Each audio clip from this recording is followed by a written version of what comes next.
د افغانستان د پخواني جمهوریت نظام د سقوط او د طالبانو د بیا واکمنېدو 15 کاله پوره کیږي.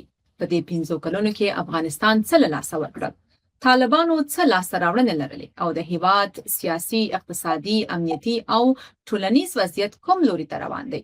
په دې اړه د افغانستان د وروستي جمهوریت دولت د دفاع وزارت پخوانی سرپرست شاه محمود میاخیل صاحب سره خبرې لرم. میاخیل صاحب په خیر راغلی. سلام دې ورسیږي تاسو ته او تاسو قدرمنو لیدونکو او اوریدونکو ته. ډیره مننه. میاخیل صاحب 15 کاله پوره شول. په دې 15 کلونو کې چې طالبانو په افغانستان واکمني پیل کړې ده او 15 کاله پوره کیږي، افغانستان څه لاسه ورکړ؟ افغانستان ډیر څه د لاسه ورکړي دي. اول دا چې موږ یو نظام د لاسه ورکړ چې هغه کې د خلکو حقوق محفوظ وو. دویمه مسله دا و چې بشري قوه چې د افغانستان و سرمایه هغه د افغانستان ووتله او د دې خلا ډکول اسانه نه دي. بل مهمه مسله چې افغانانو د لاسه ورکړي دي هغه تعلیمي نظام دی. هم د هلکانو لپاره د کیفیت او د کمیت په لحاظ باندې دغه ډیره راټیټه شوې ده. او دویمه د ښځو د تعلیم چې موږ دغه 15 کالو کې د 12م صنف فارغین ورنه کړل او دا په خپله یو لویه خلا ده او د دې ټکول هم اسانه نه دي او په حقیقت کې دا یو جفا د افغانانو سره ده. د دې نه علاوه نور افغانستان د انزوا په حالت کې ده او امنیتي وضعیت موږ تاسو په داخل افغانستان کې ګورو چې ورځ تر بلې خرابېږي. د انزوا د حالت په نتیجه کې پاکستان د افغانستان پایتخت او ولایتونه په کراتو بمبار کړل او اوس هم وایي چې یعنې ګواښونه کوي چې دوی غواړي چې خپل دغه حملو ته دوام ورکړي. نو دا یې بل هغه مسله ده او فقر ورځ تر بلې زیات شوی دی. نو دا ټول هغه شیان دي چې افغانانو د لاسه ورکړي دي په دغه تیرو. البته د بیان ازادي او نور مسایل هم مهم دي سره. راځم د ښځو مسلو ته، د زده کړو مسلو ته. تاسو 2 ورځې مخکې یوه لیکنه خپره کړې وه چې لیکلي مو ول طالب چارواکي د زده کړو په برخه کې د افغانستان نجونو ته یوه پالیسي لري او خپلو لورګانو ته بله پالیسي لري. یعنې هغوی په خپلو اولادونو باندې او لورګانو باندې زده کړې کوي او د افغان نجونو باندې د ښوونځیو دروازې بندې کړې دي. دا تاسو په کوم اساس ویلي؟ نو دا خو په دې په خپل تکرار ویلي دي. تاسو د سهیل شاهین خبرې مرکه د CNN سره باورېدلې وي چې د دې لورګانې هلته په قطر کې په پوهنتون کې د سبق وایي، همدغسې د مولوي شهاب الدین لورګانې اوس هم سبق وایي، همداسې د نورو چارواکو. دا متاسفانه چې دا هماغه پخوانی د مجاهدینو وخت کیسې هم دي چې چا به انګلیسي ویله یا به چا تعلیم کوو نو بیا به ورته ویل چې تاسې دا مه کوئ. حال دا چې د مجاهدینو مشرانو زامن به او لورګانې به ټول هغه په اسلام آباد او کراچۍ او یا د دنیا نور ملکونو کې په سبقونو باندې مشغوله دي، ځکه چې دوی غواړي چې په یو فقیر او بېسواده ټولنه باندې حاکمیت وکړي او په خپل ځانونه مستثنا وي. نو دا هغه په حقیقت کې هیپوکراسي ده. نو دا هغه واضحه ثبوت دی چې د دې لړپوړي چارواکي لورګانې او یا د کورنۍ غړي ښځینه هغه سبقونه وایي، هغه څه دغه نه دی. البته بعضې نور شواهد هم شته خو هغې باندې اوس بحث نه کوو. د طالبانو لاسته راوړنې په دې 15 کلونو کې څه وې؟ د طالبانو خو اوله لاسته راوړنه دا وه چې بس راغلل، کابل یې ونیو، په یو ډک کور باندې راننوتل. تیر ځل چې دوی قدرت پرې وسته او یا قدرت نه لرې شول، نو تاسې په هغه وخت کې که په یاد هم وي نو په دفترونو کې زړې سترنجۍ پاتې وي. اوس په ډک کور کې هلته یو نظام پاتې دی، سیستمونه هلته پاتې دي، هلته سرمایه پاتې ده. نو په دې خاطر باندې دوی دغه شیان ترلاسه راوړي دي. اما دا چې ولس لپاره یې څه کړي دي او څه رقم خدمات یې عرضه کړي دي نو هغې باره کې ډېر سوالونه دي، لکه ما چې مخکې عرض هم وکړ چې ولس د ډېرو شیانو نه محروم دی او حتی نه پوهېږي چې دوی دغه پیسې چې راټولوي یا دغه پیسې چې د بیرون نه راځي، ځکه د ملل متحد روسي ارقام دا ښیي چې هماغه د جمهوریت په وخت اندازه باندې په تیرو 4-5 کلونو کې پیسې داخل د افغانستان ته تللي دي. نو هغه وخت کې خو خلکو اواز جګولی شو، یو څه شیان جوړېدل، پوښتنه یې کولی شوله. اوس د دې نه څوک پوښتنه هم نه کوي. دا پرېږده چې معدنونه څه رقم د هغې نه غلطه استفاده کوي یا د هغې هغه شفافیت موجود نه دی په بودجه کې. دا یې بل دغه دی. او بله لاسته راوړنه دا ده چې اکثریت اوس ښه دي، غوړ ګرځي، پاک کالي اغوندي، 2-3-4 ښځې کوي سره. نو دا په خپله یو لاسته راوړنه د دریو دپاره، اما د افغانستان دپاره دا لاسته راوړنه نه ده. د دغه لاسته راوړنې تر ټولو غټ لاس د چا و؟ دا نو خو بیل آباد دي. د افغانستان د جمهوریت سقوط یا د افغانستان د تیرو جنگونو آباد، داخلي آباد هم لري، منطقوي هم لري او نړیوال آباد هم لري سره. په داخلي آباد باندې وغږېږو چې آیا داخلي آبادو کې دغه تیر افغان سیاسون او چارواکي دوی هم یو لامل و که نه؟ نو ما خو مخکې عرض وکړ چې د هر نظام چې سقوط کوي خامخا هلته مشکلات وي، هلته نیمګړتیاوې وي، او څوک چې د دولت په راس کې وي او یا څوک هغه نظام اداره کوي او سقوط دې کوي، نو دا په خپله معنا دا ده چې هغې پکې یعنې د هغې نیمګړتیاوې وي. او لاس درلودل خو به بېله مسله وي، ځکه لاس څوک نه غواړي چې خپل نظام په خپله سقوط کړي.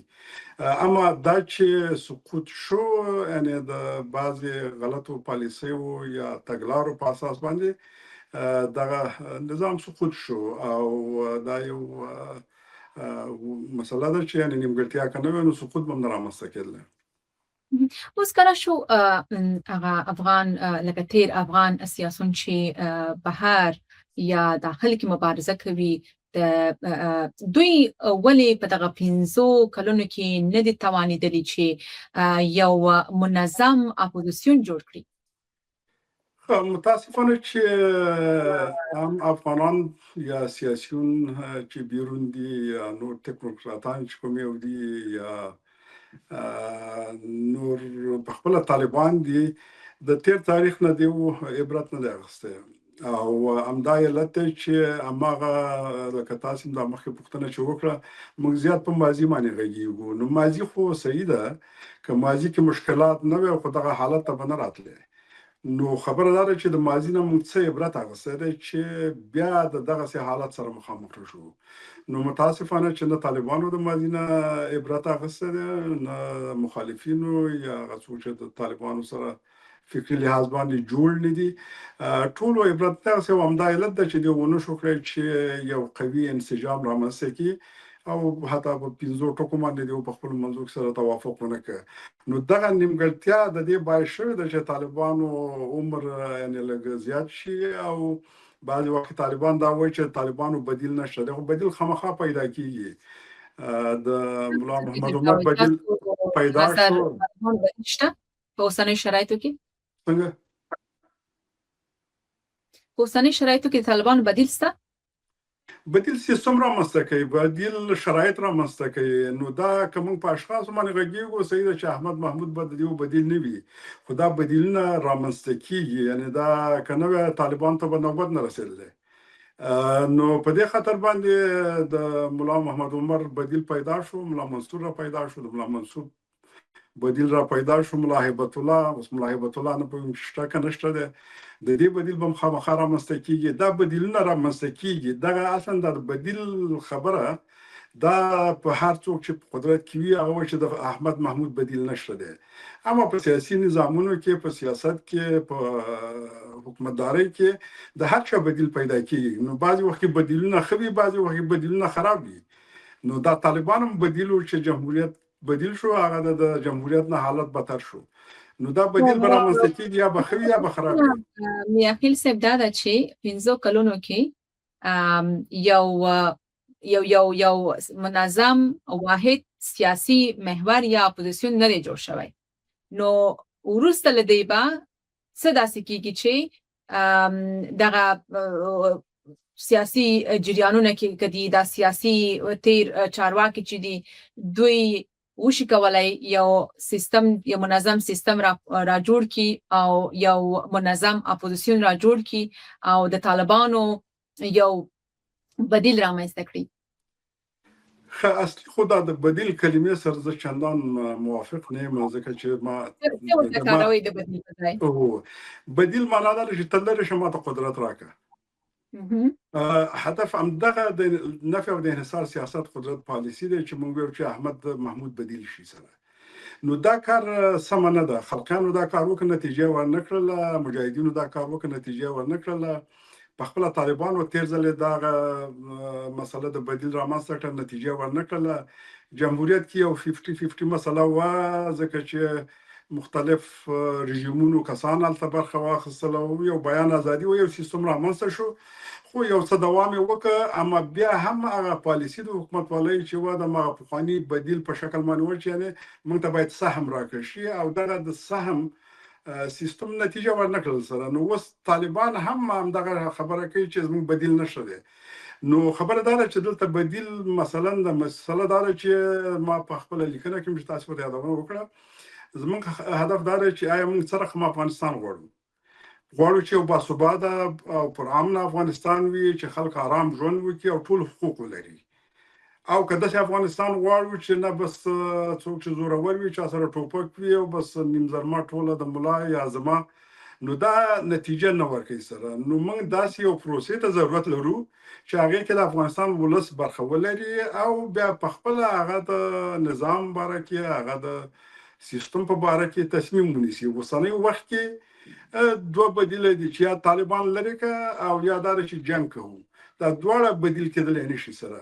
نو خبره دا ده چې موږ د لوی جرګې دایریدو ته ضرورت لرو، ځکه چې دغه حالت چې کوم یو دی دا د افغانانو په ګټه نه دی، د افغانستان په ګټه باندې نه دی. اوس وخت کې نه ګاونډیان د افغانستان باره کې ښه نیت لري او نه نړۍ د افغانستان سره هغسې دلچسپي لري لکه چې پخوا یې درلودله. نو په دې خاطر باندې دا د افغانانو د ابتکار پورې اړه لري چې نه طالب نفي کولی شي او نه طالب ملت نفي کولی شي. نو په دې خاطر باندې زه د بدیل کلمې سره موافق نه یم. موږ یو پروسې ته ضرورت لرو چې هغې کې ټول افغانان برخه ولري او د افغانانو حقوق، که هغه مدني حقوق دي، که هغه د تعلیم په برخه کې، د سیاست برخه ټول محفوظ وي سره او د بیان ازادي ولري. که داسې سیستم رامنځته نشي او یو بل ونه منو سره، نو نتیجه خو بیا ماغه جنگونه دي، بیا به ماغه داخلي جنگونه وي، نیابتي جنگونه وي. موضوع ته غواړم چې اشاره وکړم د کورنۍ جګړو په هکله. د طالبانو څلورې مخالفې جبهې چې کوم فعالیت کوي، د دوی فعالیت تاسو څنګه ارزوئ؟ آیا هغه کوم افغانستان یادونه چې تاسو وکړله د یو خپلواک مستبد دا چې ټول افغانان پکې مساوي حق لري، د دغسې افغانستان د جوړولو لپاره دوی مبارزه کوي که نه؟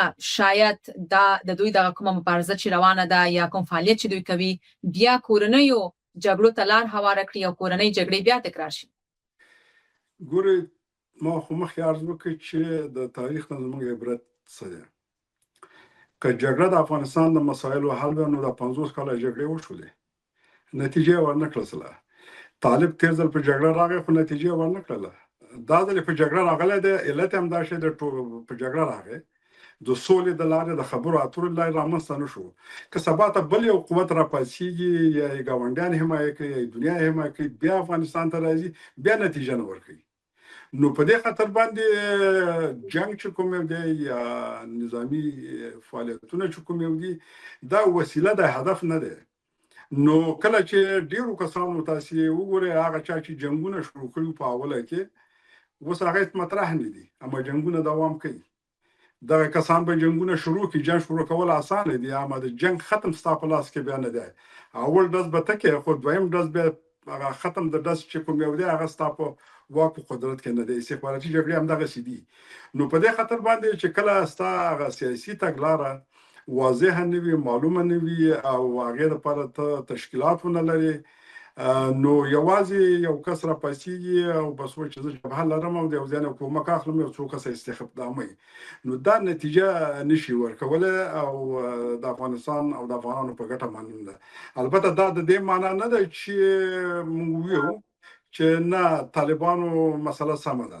دغه شرایط دغه جبهو جوړولو ته د طالبان سره مخالفت د هدفي وژنې چې په افغانستان کې کیږي انفجار او انتحار ان دیو ته زمينه په خپل دغه د طالبانو غیر قانوني غیر مشروع نظام او یا حکومت چې کوم یو دی دیو د زمينه مساعده کړې ده د پاکستان مداخلو ته دغه د طالبانو حاکمیت زمينه مساعده کړې ده نو په دې خاطر باندې ک دغه پالیسی د طالبان وی جبهه بمرا پیدا کی ګروپونه بمرا پیدا کی جنایي ډلې بموي د مواد مخدر قاچاق کی یعنی قاچاق کوم مافیا چې دا یو بموي سره نور منابع چې کوم یو دي دا اوس بدخشان کې چې کوم جګړه روانه ده د مختلف عوامل لري معدنونو ما په سرمنې جګړه یو عامل ده خو جوش خلک تنګ دي طالبانو د پالیسۍ نه ده بل مسله ده د گاونډیانو حمایت او مداخله هغه بل مسله ده نور افراطي ډلې چې کوم یو په دغه منطقه کې دي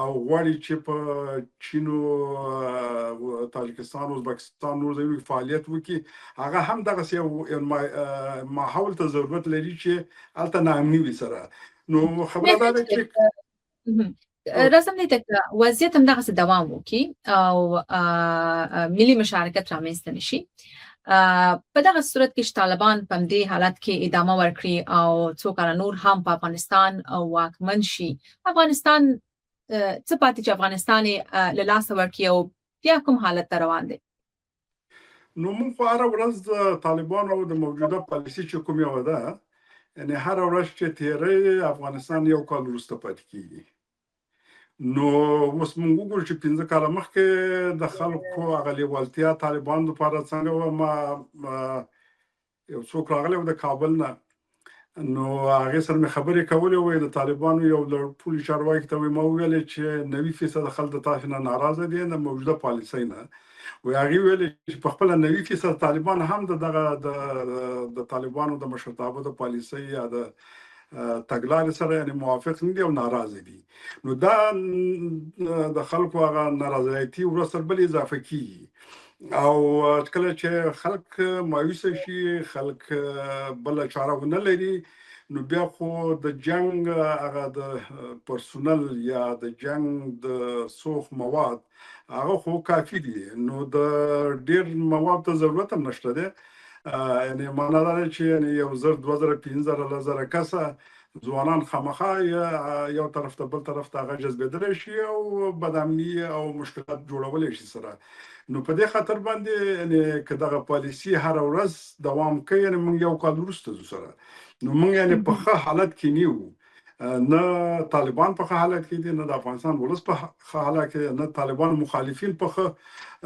پوزیشن کې یا په ښه حالت کې دي او یا دنیا وته یا منطقي هوادونه وته د احترام په سترګه باندې ګوري او یا د دې خبرو ته غوږ دی هغه سم نه ده نو په دې خاطر باندې یعنی دغه حالت چې زه خپل ګورم د 50 کال چې د افغانستان د مسایلو ناظر پاتې شوم پایسته خبريال ریسرچ هم کړی تحقیق هم کړی ده په حکومت کې پاتې شو ملل متحد نور ادارو سره کار کړی ده ان دغه سه د موثق حالت سره افغانان په 50 کال کې سره چې جنگونه بمو په تور د مثال د خلق په مقابل کې دیموکراتیک حکومت په مقابل کې مجاهدی جګیدل خو خلک ولې مجاهدین براشه قدرت به ونیسي او حالات به خشي سره دا چې حالات خنو شو هغه جدا مسله خو امید خلکو درلوده طالبان را پیدا شول په اوله کې خلکو یو امید درلوده چې وکړي دا به مجاهدین یا د پخوانی جنگ سالاران ټوپک سالاران دا به خلصلا کې یو امن برامنسته شي یو امید موجود ولته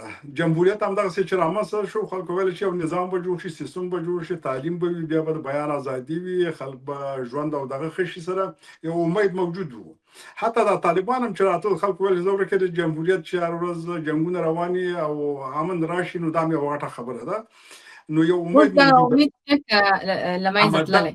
اما دغه امید وس نشته چې ته څه د پاره په څه شکل باندې ته امید لري نه طالبانو ته خلک امید لري نه طالبانو مخالفینو جنگي ډلو ته او د ته نه امید نشته دا هغه د مایوسۍ او انا اخیری حد یعنی د افغانانو لپاره نو ځکه وایم چې که وضعیت هم دغه دوام کوي دا یعنې دوام نشي کولی او وضعیت د دې نه خرابېږي. دغه څه تاسیسات چې موږ لرو دا به بیا ورانېږي. ورانول ډېر اسانه کار دی، جوړول ډېر سخت کار دی. او متاسفانه چې طالبان د تقریبا هغه اولو شپو کې چې طالبان قدرت ونیوه، ما یو مقاله لیکلې وه چې طالبان د جنگ اسانه ده اما حکومتولي ورته مشکله ده. دیو د حکومتولۍ دپاره پلان نه لري او دا نتیجه به همدا کېږي چې طالبان به سقوط کېږي، داخلي جګړې به شروع کېږي، منطقوي او نیابتي رقابتونه به موجود وي سره. نو افغانستان به بیا د افراطیاتو د مواد مخدرو او د ټوریزم بیا ځاله ګرځي. او بعضې ملکونه لکه پاکستان غواړي چې افغانستان همدغسې یو حالت کې وي چې تر څو هغې بیا کوم ځای نه یو پروژه واخلي سره. نو زه فکر کوم چې وضعیت ښه نه دی او که دوام کوي د دې نه به بدتر حالت وي. او که په لنډو کې راته حل لارې باره کې ووایي چې د دې وضعیت نه د وتلو حل لار شته؟ ښه، زه خو لارې حل بل شی نه ګورم. ما فقراتو په خپلو مرکو کې او لیکنو کې کړي دي چې اوسنی وخت کې د تاریخ نه باید افغانان عبرت واخلي، ټول که داخل کې دي بیرون کې دي. نه طالبان ملت نفي کولی شي، نه موږ بیا د طالبانو ته هم نظام هلته نشي جوړولی. نو یوازینۍ لار دا ده چې یوه لویه واقعي لویه جرګه هغه رامنځته شي، هغه ولس خپل ځان په نظام کې وګوري، بالاخره د نظام د مشروعیت او د نظام د قانونیت لپاره یو تګلاره تصویب کړي او بالاخره افغانستان د دغه بحران نه وځي. نو که دغسې لاره نه وي نو بله لاره خو نشته ده. موږ بله لاره خو جنګ دی او یا قلار غلي کېناستل دي او دا دواړه اپشنونه ښه اپشن دي. او د دوام د طالبانو چې کوم یو دی دغه موجوده حالت دا هم د افغانانو لپاره تدریجي مرګ دی، یعنې تدریجي افغانستان د زوال په حالت کې سره روان دی. نو په دې خاطر باندې زه بله معقول لار په دې وخت کې نه ګورم. که چا سره بله کومه لار موجوده وي کولی شي چې پیشنهاد یې کړي او هغې باندې بحث سره وشي. نو بله لار زه نه ګورم. د افغانستان د وروستي جمهوري دولت د دفاع وزارت پخوانی سرپرست شاه محمود میاخیل دا چې مرکه کې راسره ډېره زیاته مننه تاسې نه.